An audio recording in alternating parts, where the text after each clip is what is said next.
இறை இயேசுவில் எனக் அன்பார்ந்தவர்களே, நம் ஜீவனுள்ள தேவனின் உயிருள்ள வார்த்தைகளை தினமும் கேட்பதன் மூலம் உங்களுக்கு நன்மையும் ஆசையும் உண்டாவதாக. இன்றைக்கு நம் உள்ளத்தில் ஆண்டவர் பேச விரும்புகிற திருவசனம் லூக்கா 18ஆம் அதிகாரம் 8ஆம் திருவசனம். விரைவில் உங்களுக்கு நீதி வழங்குவார். இறை இயேசுவில் எனதருமை நண்பர்களே, உங்கள் அனைவருக்கும் நம் இயேசுவின் அன்பை உரித்தாக்குகின்றேன். இன்றைய புனிதராம் புனித பெரிய ஆல்பர்ட் ஆயரிடம் நமக்காக இறை இயேசுவிடம் பரிந்து பேசி அவரின் மேலான இரக்கத்தை பெற்று தரும்படி ஒரு நிமிடம் செபித்துக் கொள்ளுங்கள். இன்று நவம்பர் மாதம் 15ஆம் தேதி சனிக்கிழமை. இன்றைய நாளில் தங்கள் பிறந்த நாள் மற்றும் திருமண நாளை கொண்டாடும் அனைவரையும் இறை இயேசுவின் அன்பும் ஆசீர்வாதங்களும் நிறைவாய் சேரட்டும். தங்களுக்கு பிரியமானவர்களை இழந்து தவிக்கும் நண்பர்களையும் இறை இயேசுவின் வியாகுல அன்னையின் போர்வை மூட வேண்டுமாய் மனமாற ஜெபிக்கின்றேன். நண்பர்களே, கலக்கம் மட்டும் உங்களுக்கு வேண்டவே வேண்டாம்.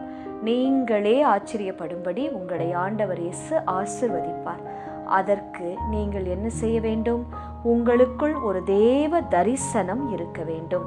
அந்த தேவ தரிசனம் விசுவாசம் உங்கள் காரியங்களில், சொல்லில், பேச்சில் வெளிப்பட வேண்டும்.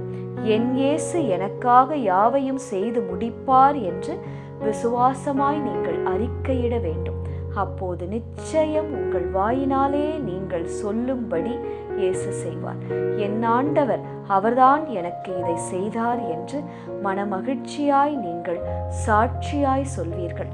நன்றி இயேசுவே, மரியே வாழ்க என்று மனதிற்குள்ளாகவே இப்போது ஒரு தடவையாவது சொல்லுங்கள் நண்பர்களே. இயேசு உங்களோடு இருக்கிறார், காரியத்தை நடத்தி தருவார்.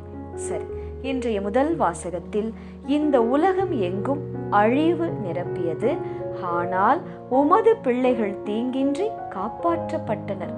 பார்த்தீர்களா? எப்படி அது? படைப்பு அனைத்தும் உமக்கு கீழ்ப்படிந்து உமது மக்களை காத்தது. எப்படி?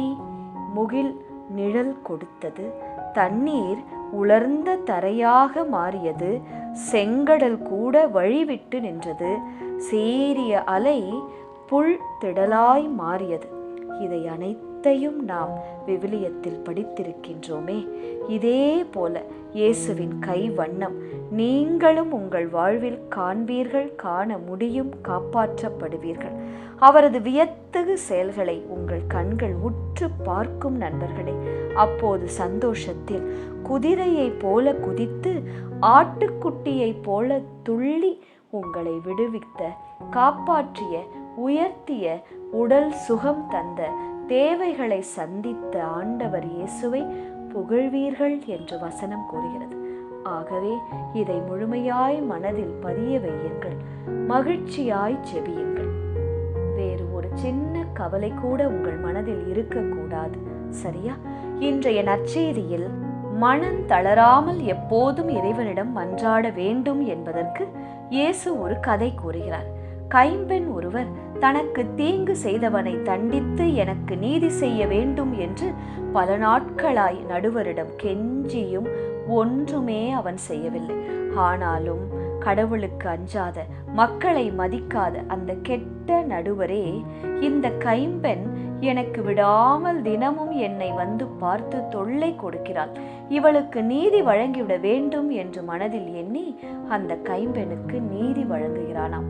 அந்த கெட்ட தலைவனே இப்படி செய்கிறான் என்றால் நல்ல பாசமிகு அன்பான கடவுளாம் நம் இயேசு தம்மை நோக்கி அல்லும் பகலும் வேண்டுகின்ற, ஜெபிக்கின்ற பிள்ளைகளாகிய உங்களுக்கு நீதி வழங்காமல் இருப்பாரா நண்பர்களே? இயேசு துணை செய்ய காலம் தாழ்த்துவாரா? நிச்சயம் இல்லை. விரைவில் நீதி வழங்குவார். உங்கள் மனதில் நம்பிக்கையை காண்பதற்கு மட்டுமே இயேசு விரும்புகிறார். அதை மட்டும் கைவிட்டு விடாதீர்கள். நம்பிக்கையோடு ஜெபத்தில், விசுவாசத்தில், ஜெபமாலையில், அன்றாட மன்றாட்டுக்களில் நிலைத்து நில்லுங்கள். இன்றைய திருப்பாடல் வழி ஜெபிக்கலாமா? ஆண்டவர் செய்த வியத்தகு செயல்களை நான் நினைவு கூறுகின்றேன். என் மனதில் பாடல் பாடுகின்றேன் இயேசுவே, புகழ்ந்தேத்துகின்றேன். வியத்தகு செயல்களை எடுத்துரைக்கின்றேன். உமது திருப்பெயரை ஒவ்வொரு நாளும் நான் மாட்சிப்படுத்துகின்றேன். உம்மை தேடும் என் இதயம் அக்களிப்பதாக இயேசுவே. இஸ்ரவேலரை நீர் வெள்ளியோடும் பொன்னோடும் தான் புறப்படச் செய்தீர், வெறுங்கையராய் புறப்பட செய்யவில்லை. அதே போல எனக்கும் செய்யும் ஆண்டவரே. அவர்கள் குலங்களில் எவரும் தளர்ந்து போகவில்லை, அப்படியே எனக்கும் செய்யும் ஆண்டவரே. தம் அடியார் ஆபிரகாமுக்கு அளித்த வாக்குறுதியை நீர் நினைவு கூர்ந்தீர். எனக்கும் நீர் தந்த வாக்குறுதியை நினைவு கூர்ந்து அதை விரைவிலே நிறைவேற்ற வேண்டுமாய் ஜெபிக்கின்றேன். இந்த ஆத்துமாக்கள் மாதத்திலே யாரும் நினையாத ஆத்துமாக்கள், உத்தரிக்கிற ஸ்தலத்தில் உள்ள ஆத்துமாக்கள், எங்கள் குடும்பத்தில் நண்பர்கள் மத்தியில் பிரிந்த ஆத்துமாக்களுக்காக ஜெபிக்கின்றேன். நித்திய இளைப்பாற்றே அவர்களுக்கு தந்தருளும் ஆண்டவரே. முடிவில்லாத ஒளி அவர்கள் மேல் ஒளிரக் கடவதாக. சமாதானத்தில் இளைப்பாற கடவார்களாக. ஆமேன். இயேசு கிறிஸ்துவின் பெரிதான நாமத்தின் நிமித்தம் ஜெபிக்கிறோம். ஆமேன்.